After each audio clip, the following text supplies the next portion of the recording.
നല്ല രുചിയുള്ള വളരെ എളുപ്പത്തിൽ ആവിയിൽ വേവിച്ചെടുക്കാവുന്ന നല്ല ഹെൽത്തി ആയിട്ടുള്ള ഒരു ബ്രേക്ക്ഫാസ്റ്റാണ് ഇന്നത്തെ റെസിപ്പി. കറിയൊന്നും ഇല്ലാതെ തന്നെ ഇത് കഴിക്കാൻ പറ്റും. അപ്പോൾ ഇതെങ്ങനെയാണ് തയ്യാറാക്കുന്നതെന്ന് നോക്കാം. അപ്പോൾ ഈ ഒരു പലഹാരം തയ്യാറാക്കുന്നതിന് വേണ്ടിയിട്ട് ഒരു മിക്സിയുടെ ജാറിലേക്ക് 1 കപ്പ് റവ ചേർത്ത് കൊടുക്കാം. കൂടെ തന്നെ 1/2 കപ്പ് തൈര് കൂടി ചേർക്കാം. തൈര് അധികം പുളിയില്ലാത്ത തൈര് വേണം എടുക്കാനായിട്ട്. ഇനി ഇതിലേക്ക് 3/4 കപ്പ് വെള്ളവും 1/2 ടീസ്പൂൺ ഉപ്പും കൂടെ ചേർക്കാം. ഇനി ഇത് നന്നായിട്ടൊന്ന് അടിച്ചെടുക്കണം.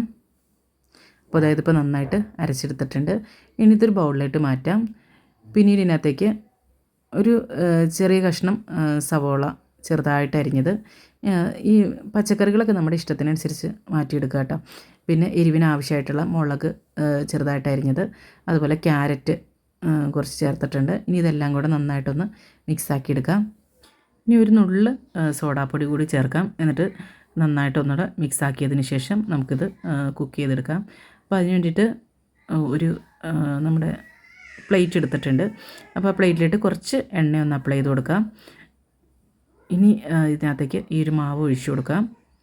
അപ്പോൾ ഇത് വെച്ചിട്ട് ഈ ഒരു പ്ലേറ്റിൽ ഒരെണ്ണ കേട്ടോ നമുക്ക് ഉണ്ടാക്കിയെടുക്കാൻ പറ്റുള്ളൂ, ഇത്രയും മാവ് വെച്ചിട്ട്. അപ്പോൾ ഇനി നമ്മൾ ആവിച്ചെമ്പിൽ കുറച്ച് വെള്ളം ചൂടാക്കാനായിട്ട് വെച്ചിട്ടുണ്ട്. പിന്നെ ഇത് ഇതിനകത്തേക്ക് ഇറക്കി വെച്ചതിന് ശേഷം മൂടി വെച്ച് ഒരു 10 മിനിറ്റ് ഒന്ന് കുക്ക് ചെയ്തെടുക്കണം. അപ്പോൾ അതിന് മുമ്പായിട്ട് തന്നെ മുകളിൽ ഇത് ഞാൻ വീഡിയോ എടുക്കണോണ്ട് ചെയ്യണതാണ് കേട്ടോ. മുകളിലായിട്ട് കുറച്ചൊരു മല്ലിയിലയും അതുപോലെ കുറച്ച് ക്യാരറ്റൊക്കെ ചെറുതായിട്ട് അരിഞ്ഞും കൂടെ ഇട്ട് കൊടുക്കുന്നുണ്ട് കേട്ടോ. അപ്പോൾ മല്ലിയില നമ്മൾ ആദ്യം മിക്സ് ചെയ്യുമ്പോൾ അതിൻ്റെ കൂട്ടത്തിലും ഇട്ട് കൊടുത്തായിരുന്നു കേട്ടോ, അത് പറയാൻ വിട്ടുപോയതാണേ.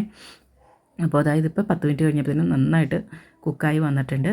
അപ്പോൾ ഇത് ബ്രേക്ക്ഫാസ്റ്റായിട്ടും കഴിക്കാം, അതുപോലെ ഈവനിങ് സ്നാക്കൊക്കെ ആയിട്ടാണെങ്കിൽ ചെറിയ ഓരോ പീസ് വെച്ചിട്ട് നമുക്ക് കട്ട് ചെയ്തിട്ട് ഈവനിങ്ങിൽ കഴിക്കാനും നല്ലതാണ് കേട്ടോ. നല്ല ടേസ്റ്റാണ് കഴിക്കാനായിട്ട്. എല്ലാവരും തയ്യാറാക്കി നോക്കൂ കേട്ടോ. അതുപോലെ നമ്മുടെ ചാനൽ ആദ്യമായിട്ട് കാണുന്നവരൊക്കെ ആണെങ്കിൽ വീഡിയോസൊക്കെ ഇഷ്ടമാവുന്നുണ്ടെങ്കിൽ വീഡിയോ ലൈക്ക് ചെയ്യാനും അതുപോലെ ചാനൽ സബ്സ്ക്രൈബ് ചെയ്യാനും കൂടെയുള്ള ബെല്ലൈക്കന് ഓൾ എന്നത് പ്രസ് ചെയ്യാനും മറക്കല്ലേ കേട്ടോ. അതുപോലെ നിങ്ങൾക്ക് ഈ വീഡിയോസൊക്കെ ഇഷ്ടമാവുന്നുണ്ടെങ്കിൽ ഒരു സ്മൈലി കൊണ്ടെങ്കിലും ഒന്ന് കമൻറ്റ് ചെയ്യണം കേട്ടോ. ഇൻഷാ അല്ലാഹ് മറ്റൊരു റെസിപ്പിയുമായി വീണ്ടും കാണാം. Thank you for watching Ayisha's creations.